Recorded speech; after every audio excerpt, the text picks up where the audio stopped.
بسم اللہ الرحمن الرحیم۔ ناظرین، پروگرام کرنٹ افیئر کے ساتھ آپ کا میزبان سید آصف علی ہمدانی حاضر خدمت ہے۔ ناظرین، آج ہم 2026 میں داخل ہو چکے ہیں۔ 2025 جو بہت عروج و زوال کا سال تھا، بہت سارے حادثات پیش آئے، بہت سارے پروٹیسٹیں ہوئیں، بہت سارے لوگ گرفتار ہوئے، بہت سارے جو ہے وہ یہاں پہ ہمیں حالات و واقعات کا سامنا کرنا پڑا۔ 2026 لوگوں کی امید ہے کہ یہ کچھ بہتر سال ہوگا،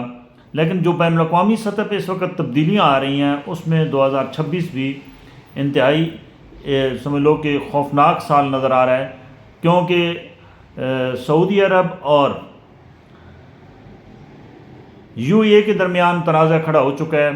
سعودی عرب نے یو اے کی ایک مسلح جو جہاز تھا اس کے اوپر انہوں نے میزائل مارا، جس کے بعد صورتحال جو ہے وہ یکسر بدل چکی ہے اور خطے کا جو امن ہے وہ خطرے میں ہے۔ دوسری جانب امریکہ سرکار، جس کی یہ کوشش تھی کہ پاکستان سمیت جتنے اسلامی ممالک ہیں وہ اپنی افواج بھیجیں غزہ میں اور وہ ان کو جو ہے وہ غیر مسلح کریں حماس کو، اس کے اوپر بھی جو ہے وہ اسلامی ممالک نے صاف صاف انکار کر دیا ہے۔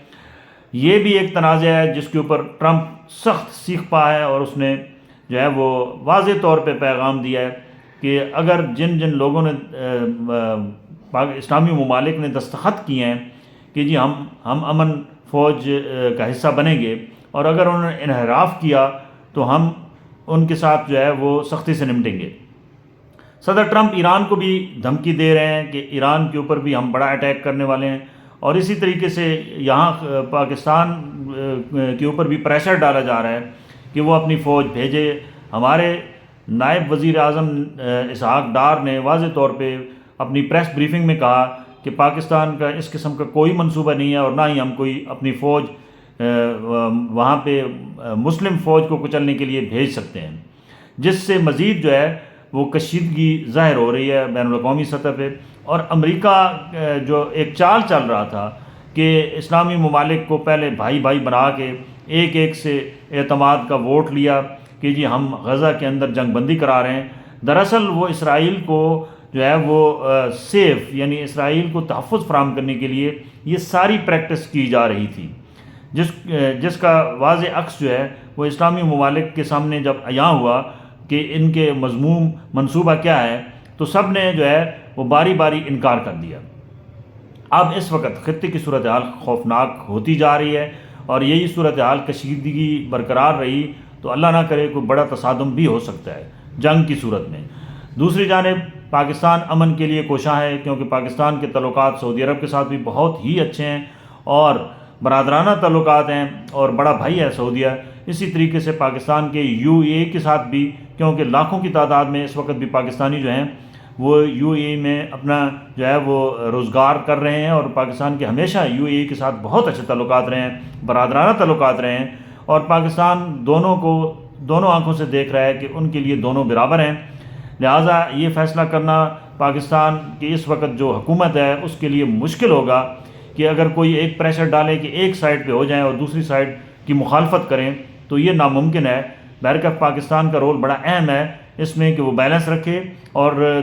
جو کشیدگی اس وقت دونوں ممالک کے درمیان پائی جا رہی ہے اس کو دور کرنے کی کوشش کی جائے، کیونکہ یہ انٹرنیشنل لابی جو مغربی استعماری قوتیں ہیں وہ کبھی بھی نہیں چاہیں گی کہ اسلامی ممالک جو ہیں وہ متحد ہوں، وہ آپس میں ٹریڈ کریں اور وہ آپس میں جو ہے ان کے تعلقات خوشگوار ہوں۔ ان کی ہمیشہ سے یہ کوشش رہی ہے کہ ان کو جو ہے وہ ڈیوائیڈ کریں، ان کو تقسیم کریں، ان کو آپس میں لڑائیں اور کمزور کریں۔ شاید یہی وجہ ہے کہ اس وقت خطے کے اندر ہماری جو ہے وہ افغانستان جو ہمارا برادر اسلامی ملک ہے اس کے ساتھ بھی تعلقات انتہائی ناخوشگوار ہیں، اور وہ سعودی عرب اور یو اے ای کو لڑانے کی بھی کوشش کی جا رہی ہے، اور یوکرائن کے اندر بھی جو صورتحال ہے وہ سب کے سامنے ہے۔ ایران کو بھی دھمکایا جا رہا ہے کہ وہ بھی جو ہے وہ باز آ جائے اسلامی تشخص کا وہ نعرے مارنے سے۔ تو یہ جو کرنٹ صورتحال ہے اس میں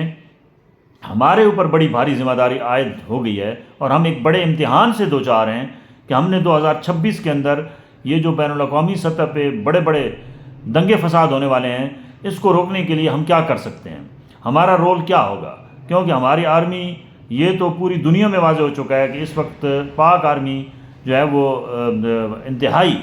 جو ہے وہ اسکلفل ہے، اور اس کا ہر ملک کوشش کر رہا ہے کہ اس کے ساتھ اس کے دفاعی معاہدے ہوں، لیکن ہمیں اپنی سوورنٹی کے ساتھ ساتھ